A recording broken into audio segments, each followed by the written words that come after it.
우리 함께 말씀 보겠습니다. 오늘 성서정과 42번째입니다. 자기 절망에서 얻는 믿음과 겸손이라는 제목으로 말씀 나누겠습니다. 오늘 본문은 지난주일 마가복음 본문의 바로 다음 장면입니다. 지난주일 말씀, 그 말씀에서 예수님께서는 장로들의 전통을 앞세워서 제자들을 비방하는 바리새인들에게 너희는 하나님의 계명은 지키지 않고 장로들의 전통만 지킨다, 이렇게 지적하셨죠. 이 말씀을 통해서 우리는 하나님 사랑이라는 율법의 본질을 잃어버린 채 형식만 지킬 때 나도 죽고 남도 죽인다는 중요한 교훈을 배웠습니다. 오늘 여러분 교회 전통에 따라서 지금 주일 예배를 지키고 있습니다. 이 시간 예배에 참석했습니다. 이 시간 여러분이 지키는 이 전통에 하나님을 사랑하는 마음이라는 본질이 꼭 담겨 있기를 바랍니다. 오늘 본문은 예수님께서 바리새인을 만났던 그 장소를 떠나서 두로 지방으로 가셨을 때 일어난 일이다, 이렇게 기록되어 있습니다. 예수님께서 어느 집에 이제 들어가셨는데 어떤 여자가 얼른 예수님께 와서 무릎을 꿇었습니다. 아무에게도 알리지 않고 이동을 했는데 예수님의 소식은 이미 알려지기 시작했고 그 소식을 들은 여인은 아마도 가장 먼저 찾아온 것 같아요. 이유는 그녀의 딸이 더러운 귀신에 들렸기 때문입니다. 그녀는 예수님에게 자기의 딸에게서 귀신을 쫓아달라고 간청을 하러 지금 온 것입니다. 본문은 이 여인에 대해서 이렇게 소개합니다. 그녀는 그리스 사람으로 수로보니게 사람이었습니다. 마가복음에는 아주 짧게 소개가 되어 있는데요, 이 짧은 소개지만 많은 정보를 담고 있습니다. 먼저 수로보니게, 이 수로보니게는 시리아 페니키아라고 하는 이름의 합성어입니다. 그 합한 단어인데 그걸 한자로 음역하면 이제 수로보니게 이렇게 얘기하는 거죠. 시리아 페니키아 지역, 여기에 대표 도시가 있는데 그게 바로 두로하고 시돈이었습니다. 그렇기 때문에 두로와 시돈이었기 때문에 수로보니게 지역 이렇게 얘기하면 곧 그것은 두로하고 시돈, 이것을 떠올리게 되는 것이죠. 두로와 시돈은 유대 땅이 아닙니다. 유대 인근에 있는 이방 땅이에요. 지도를 보시면 지중해 연안에 붙어 있죠. 해상무역이 있었고요. 해상무역이 이렇게 활성화되어 있는 지역은 그렇듯이 전통적으로 부유한 지방이었습니다. 부유한 도시들이었어요. 특히 염료 생산을 많이 했대요. 그러다 보니까 미적 감각이 뛰어난 사람들이 많았습니다. 형형색색 많은 색깔들을 이렇게 익히 보고 그 다음에 감각들이 뛰어난 사람들이 많이 있었던 것 같아요. 이곳 사람들은 여신 아세라를 숭배했습니다. 아세라 여신은 성장과 번영의 여신이면서 특별히 미의 여신입니다. 아름다움의 여신. 그러니까 아름다움을 추구하는 도시의 분위기하고 잘 어울리는 신이죠. 이 여인은 지금 수로보니게 사람이었습니다. 그런데 수로보니게 사람, 수로보니게 여인이면서도 그리스 사람이다라는 거예요. 그리스 사람, 헬라인이라는 건데 이것은 당대에 가장 높은 수준의 헬라 교육을 받았고 그 땅에서 그 교육을 받고 전통적으로 살아왔다라고 하는 것을 의미합니다. 굳이 헬라인이라고 딱 표시를 한 거 보면, 이런 내용들을 종합해 보면 이 여인은 높은 수준의 문화에서 교육을 받았고 아름다움을 추구하며 살아온 상류층의 교양이 있는 여인이었던 것 같습니다. 수로보니게 지역의 문화와 종교에 깊이 뿌리 내리고 아쉬울 것 없이 살아온 사람, 이렇게 볼 수 있겠습니다. 그런데 지금 이 여인이 헬라인 입장에서는, 헬라인이잖아요. 헬라인 입장에서는 야만인에 해당하는 유대인, 그 유대의 한 젊은 선생 앞에 지금 무릎을 꿇고 간청하고 있는 것입니다. 지금 이 여인의 배경을 우리가 좀 봤는데 이 여인의 배경을 고려해 보면 지금 이 여인의 모습은 절망하고 있다라는 것들을 알 수 있어요. 그냥 단지 무릎을 꿇은 것이 아니라 절망하는 모습이다. 위대하고 찬란한 그리스 문명, 아름다움을 주는 아세라 여신, 자기가 다 신봉하고 믿고 따르고 만족했었던 그 가운데 지금 자기 딸이 귀신이 들었는데, 귀신이 어떤 귀신이요? 더러운 귀신. 그러니까 더럽혀졌습니다. 그 귀신으로 자기의 딸이 더럽혀졌어요. 그런데 그 그리스 문명도 아세라 여신도 나의 딸을 고치지 못하는 거예요. 여인은 딸을 위해서 지금 자기가 가지고 있는 것으로는 아무것도 할 수 없었다는 것에 절망하고 자기가 섬겨왔던 신과 문화에 대해서도 깊이 실망했을 겁니다. 오늘 이 시간은 이 수로보니게 여인을 집중해서 한번 보겠습니다. 왜냐하면 이 여인의 말과 행동에 우리가 가져야 되는 두 가지가 있기 때문입니다. 그 두 가지가 뭐냐면 하나는 믿음이고요. 예수님에 대한 믿음. 그리고 또 하나는 자신에 대한 낮은 마음. 예수님에 대한 믿음과 자신에 대한 낮은 마음. 이 두 가지입니다. 하나씩 본문을 통해서 한번 확인해 보겠습니다. 지금 수로보니게 여인이 예수님께 무릎을 꿇고 자기의 딸에게서 귀신을 쫓아달라 간청을 합니다. 근데 예수님이 뭐라고 하십니까? 자녀들의 빵을 빼앗아서 개에게 던지는 것이 옳지 않다. 꽤나 당황스러운 말을 지금 한 거죠. 무슨 말입니까? 예수님은 지금 자신이 우선으로 돌봐야 될 자녀는 이방인이 아니라 유대인이다. 너는 이방인이지 않냐? 나는 유대인을 돌보러 왔다라는 거예요. 그 얘기는 지금 발 앞에 엎드려 있는 이방인 여인의 간청을 단박에 거절한 것이죠. 그런데 여기서 이제 이 여인의 모습을 봐야 돼요. 예수님의 이 매몰찬 거절에 여인이 어떻게 반응합니까? 포기하고 돌아가요? 아닙니다. 놀랍게도 여인은 이렇게 대답을 하죠. 주님 옳습니다. 그러나 상 아래 있는 개들도 그 아이들이 흘리는 부스러기는 얻어먹습니다. 아주 기가 막힌 대답을 합니다. 지금 예수님이 비유로 말씀을 하셨잖아요. 그러자 그 말씀을 받아서 비유로 대답을 한 거예요. 확실히 배운 여자 맞습니다. 여인은 지금 예수님께 이렇게 말하고 있는 거예요. 맞습니다. 자녀들을 위해 만든 음식을 개에게 주지는 않을 겁니다. 그러나 상 아래 있는 개라도 자녀들이 먹다가 떨어진 빵 부스러기는 먹지 않습니까? 그것은 음식을 만든 목적이 달라지는 것도 아니죠. 자녀를 위해 만든 음식에 해를 끼치는 것도 아니에요. 그걸 얘기하고 있는 겁니다. 이 여인은 예수님에 대한 흔들리지 않는 믿음으로 반응하고 있어요. 당신의 자녀들이 우선적으로 빵을 먹는 것이 당연합니다. 그렇지만 그 식탁에서 떨어지는 부스러기 정도는 얻어먹을 수 있지 않나요? 그거라도 먹겠다는 거예요. 이 여인에게는 예수님의 식탁에서 나오는 부스러기라도 그 부스러기로도 충분히 자신의 딸을 고칠 수 있다는 놀라운 믿음이 있었던 겁니다. 그 믿음으로 지금 여인은 당신은 이스라엘에게 은혜를 베푸시면서도 나와 같은 이방인에게도 충분히 은혜를 베푸실 수 있는 분입니다를 고백하는 거죠.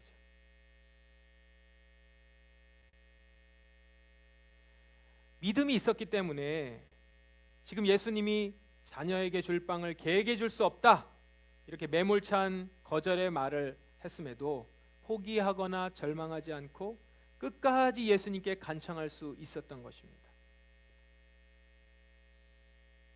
여인의 말을 들은 예수님은 어떻게 반응하셨나요? 내가 그렇게 말하니 돌아가거라. 귀신이 내 딸에게서 떠났다. 이 전후 예수님의 말씀을 보면 예수님이 일부러 그렇게 얘기하신 거죠. 앞에. 그리고 이 수로보니게 여인의 믿음을 확인하시고 곧바로 그 믿음에 응답하여 그 딸을 고쳐주십니다. 마태복음에는 이게 지금 마가복음 본문인데 마태복음 본문에는 이렇게 돼 있습니다. 여자여 너의 믿음이 크구나. 내가 원하는 대로 이루어질 것이다. 믿음을 분명히 얘기하죠.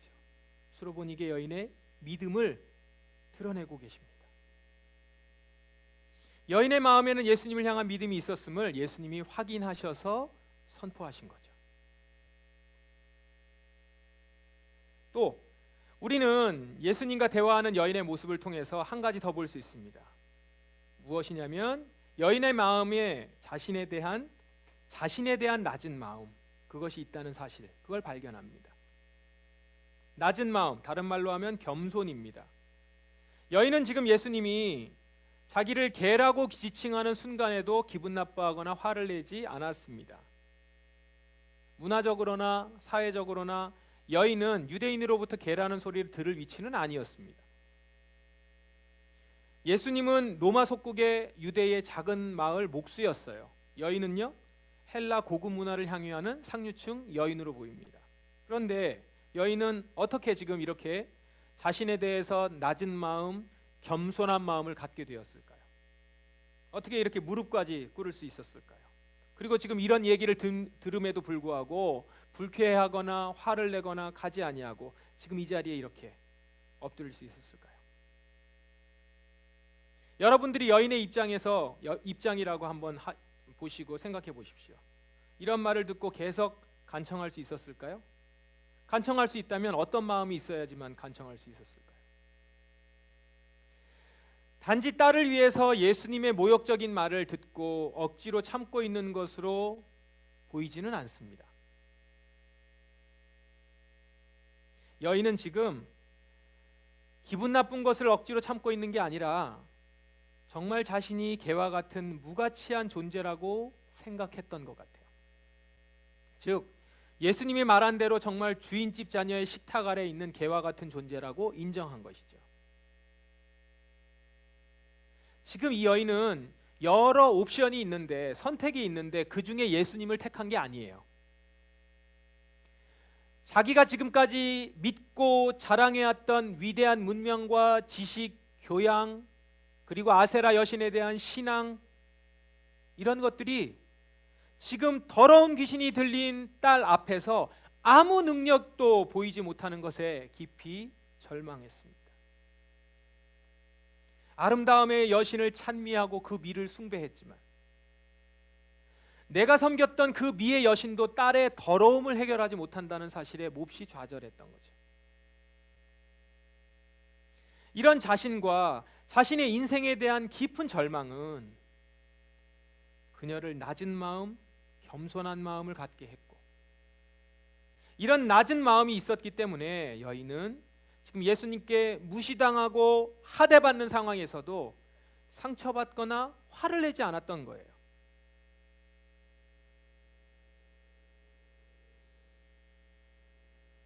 이렇게 여인의 마음속에는 예수님을 향한 믿음과 자신에 대한 낮은 마음이 있었습니다. 예수님을 향한 믿음, 자신에 대해서는 낮은 마음. 그녀의 마음속에 있는 이 믿음은 여인으로 하여금 시골 선생 예수님 앞에 무릎을 꿇게 했고, 여인으로 하여금 예수의 매몰찬 거절에도 포기하지 않고 간청하게 했던 겁니다. 또 그녀의 마음속에 있었던 낮은 마음은 자신을 개라고 지칭하는 예수님 앞에서 상처받지 않고 화를 내지 않게 했습니다. 이 두 가지가 있었던 거죠. 이처럼 우리 마음에 무엇이 있느냐는 우리가 어떤 행동을 하는지를 보여줍니다. 우리 마음에 있는 것은 우리의 행동으로 드러나죠.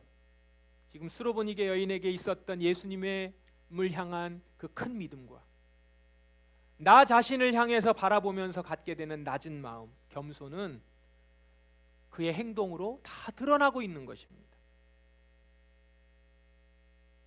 이거를 야고보서의 말씀으로 한번 설명을 그대로 해보겠습니다. 그냥 읽어드릴 테니까 한번 보십시오. 사랑하는 형제 여러분, 만일 누군가가 믿음이 있다고 하면서 아무 일도 하지 않는다면 그 믿음이 무슨 소용이 있겠습니까? 그 믿음이 그를 구원할 수 있겠습니까? 그리스도 안에서 한 형제 자매된 사람이 옷이나 먹을 것이 필요할 때 하나님께서 은혜를 베푸시기를 몸을 따뜻하게 하고 먹을 것을 좀 많이 드십시오, 이렇게 말하고는 그 사람에게 필요한 것을 주지 않는다면, 말은 하는데 그 사람에게 필요한 걸 주지 않는다면 그런 말은 아무 도움이 되지 않을 것입니다. 믿음도 마찬가지입니다. 행동이 따르지 않는 믿음은 죽은 믿음입니다.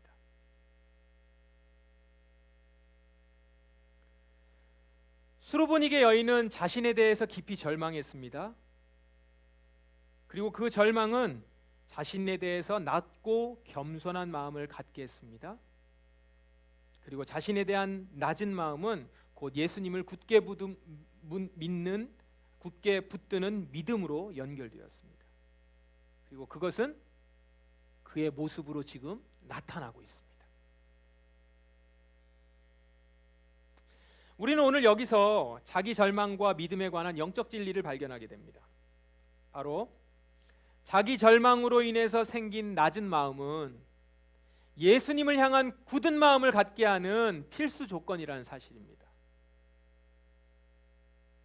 내가 가지고 있는 낮은 마음은 예수님을 향한 믿음으로 연결하게 하는 필수 조건이다. 그런데 이거 생각해 보면 당연하죠. 어떤 사람이 예수님을 진짜 믿고 의지합니까?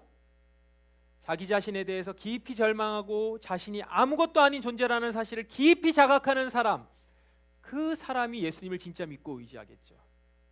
나에게는 선한 것이 없고 소망도 없으니 내가 살 수 있는 유일한 길은 오직 예수님의 도움뿐입니다. 이렇게 믿고 의지하는 것이죠. 우리가 아까 찬양한 것처럼 내 마음에는 선한 것이 한 개도 없습니다. 그러므로 주님으로 저를 채워주십시오. 주님 마음 제게 주세요. 내 것으로부터 선한 것을 끄집어낼 수 없으니 주님만이, 주님의 마음만이 저에게 그것을 주실 수 있습니다. 이렇게 나에게 대한 낮은 마음, 나에게 대한 깊은 절망, 내 안에 선한 것이 없다라고 하는 것에 대한 깊은 절망이 예수님에 대한 갈망으로 드러난단 말이죠. 반대로 예수님을 향한 믿음이 적은 사람은 여전히 스스로에 대한 자신감이 크고 스스로를 높이 생각해요. 자신에게 일말의 소망이 있다고 믿는 사람이에요. 그러면 그 사람은 예수님에 대한 믿음은 자기의 믿음이 큰 만큼 적어지겠죠.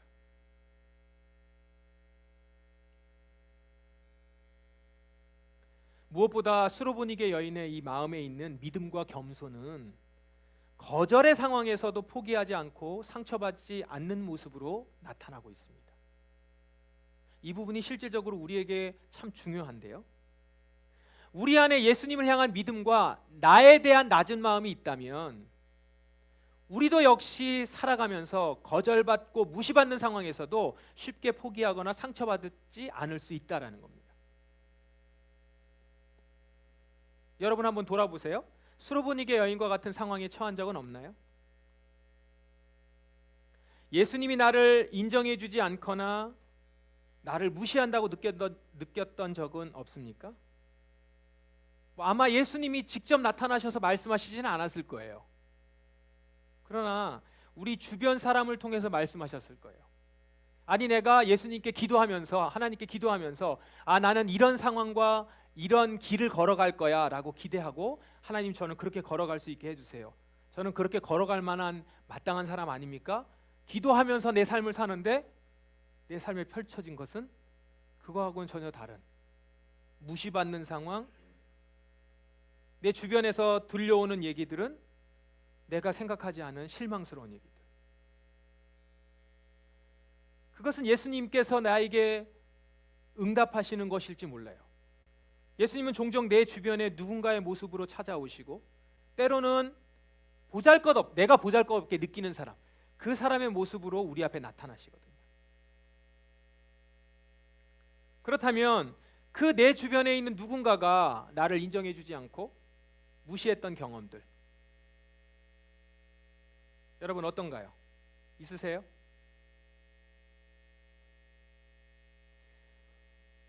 내가 생각하는 나는 저 사람이 나한테 그렇게 얘기할 정도는 아닌데, 나를 낮게 평가하거나 심지어 나를 하대할 때, 그럴 때 여러분 어떻습니까? 어떻게 반응합니까? 특별히 내가 자신 있어 하는 분야, 전공 분야라든가 아니면 오랫동안 경험을 쌓아서 그쪽에는 전문가라고 하는 지식이 있다라든가, 그런데 그 분야에 대해서 전공자도 아니야, 경험자도 아니면서, 아니면 한참 내가 생각했던 것보다 실력 떨어지는데 그 사람이 나를 무시하거나 나를 가르치려 한다? 여러분 그때 여러분은 어떻게 반응했습니까?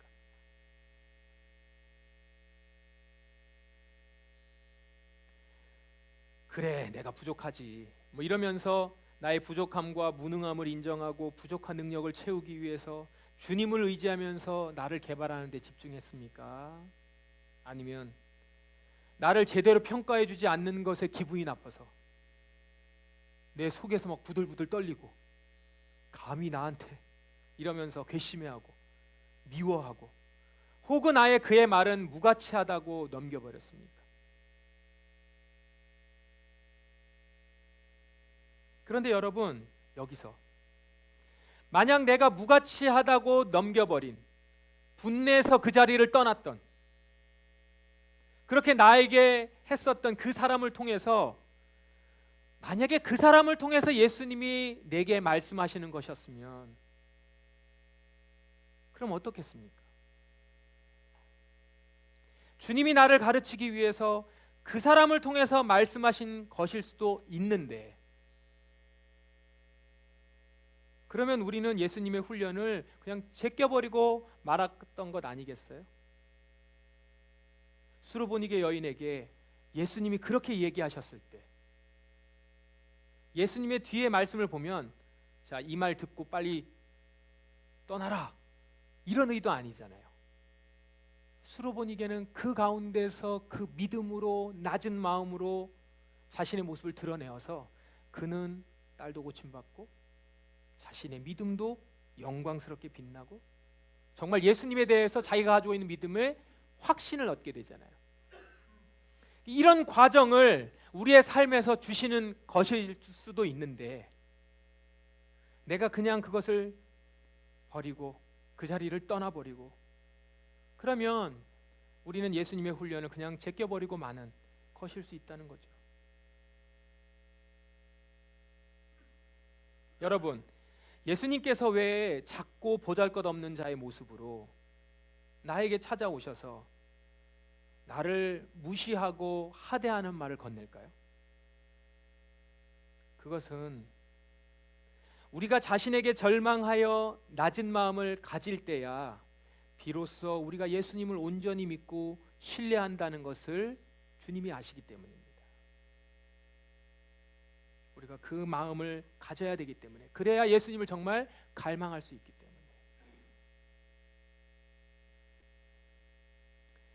그래서 주님은 때로는 어린아이와 같이 미숙한 자의 모습으로, 때로는 나를 가장 잘 아는 가족의 모습으로, 또 때로는 일터의 동료의 모습으로 내게 찾아오셔서 나를 테스트하시는 거예요.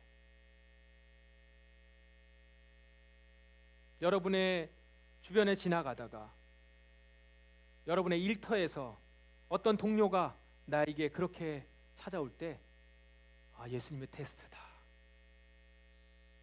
여러분의 가족이 나를 그렇게 대할 때, 사탄아 물러가라, 이러지 마시고 지금 주님의 테스트다. 나에 대한 겸손과 주님을 향한 믿음, 나에 대해서는 겸손, 주님을 향해서는 믿음, 이걸 갖추게 하시려는 큰 그림인 것이다.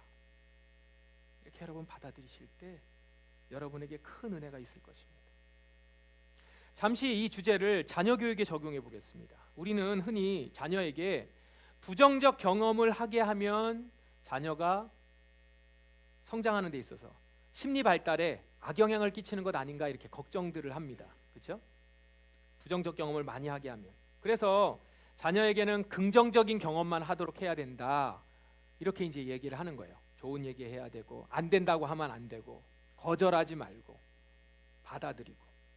그래서 자녀에게 안 돼라는 말을 되도록이면 하지 않도록 하고, 원하는 것을 다 들어주려고 애를 쓰는 거죠. 그런데 여러분, 우리 같이 부자암자 교육도 하고 부모 교육할 때도 얘기를 했었는데요. 발달 심리학자 에릭슨은 인간이 건강한 자아를 획득하는 데 있어서는 긍정적인 경험과 부정적인 경험, 이 두 가지 요소가 둘 다가 꼭 필요하다고 말합니다. 긍정적인 경험과 부정적인 경험이 서로 상호작용을 해야만 그 아이가, 그 사람이 건강한 자아를 가진 사람으로 자랄 수 있다는 거죠.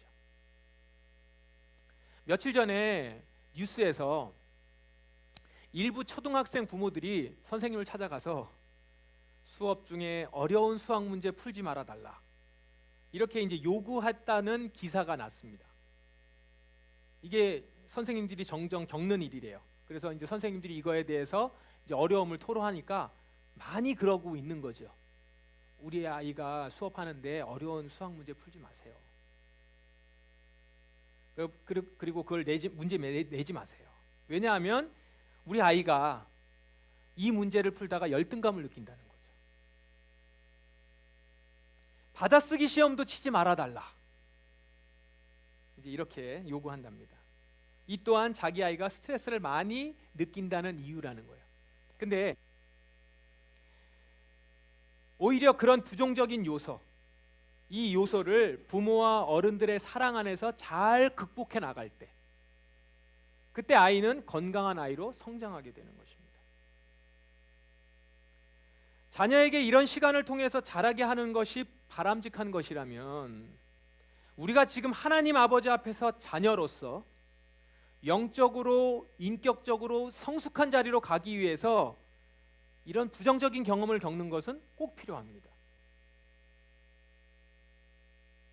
최고의 교육학자이신 예수님이 이걸 모르실 리가 없어요. 여러분들에게 긍정적인 경험만 결코 주시지 않아요. 그러므로 나에게 절망하는 경험은 우리의 소망을 주님께로 옮기게 만드는 축복의 시간인 거예요. 내가 지금 당하는 거절감, 내가 당하는 무시, 내가 당하는 이런 굴욕, 어려움, 이 가운데서 내가 믿음으로 반응하고 정말 나는 그런 존재임을 인정하고 이런 가운데서 나는 그 부정적인 경험을 회복하면서 정말 건강한 신앙인으로, 영적인 사람으로 그렇게 자랄 수 있다는 것이죠. 그러므로 사랑하는 여러분, 오늘 수로보니게 여인처럼 이렇게 반응하면서 여러분의 믿음과 낮은 마음으로 행할 수 있기를 바랍니다. 수로보니게 여인이 그렇게 자신의 믿음과 겸손으로 인정받는 동안 이미 그녀의 딸은 나음을 입고 침상에서 엄마를 기다리고 있었어요. 그가 응답받고자 고치고자 했었던 문제는 이미 해결함을 받고 있었고 어느덧 나는 그 가운데 더 강건한 믿음과 온전한 자아로 서 있게 된 것이죠. 예수님의 큰 그림이죠. 여러분이 자기 절망을 통해서 겸손과 믿음을 얻게 되는 그때부터 여러분의 삶을 더럽히는 악한 일들은 물러가고 여러분의 인생에 주님의 놀라운 능력이 나타나게 될 줄 믿습니다. 나를 절망하게 만들었던 그 고질적인 문제들로부터 깨끗함을 입는 기적의 역사가 일어나게 될 것입니다. 이 놀라운 경험들을 하는 우리 포도나무 성도 여러분 되시기를 주님의 이름으로 축원합니다. 기도하겠습니다.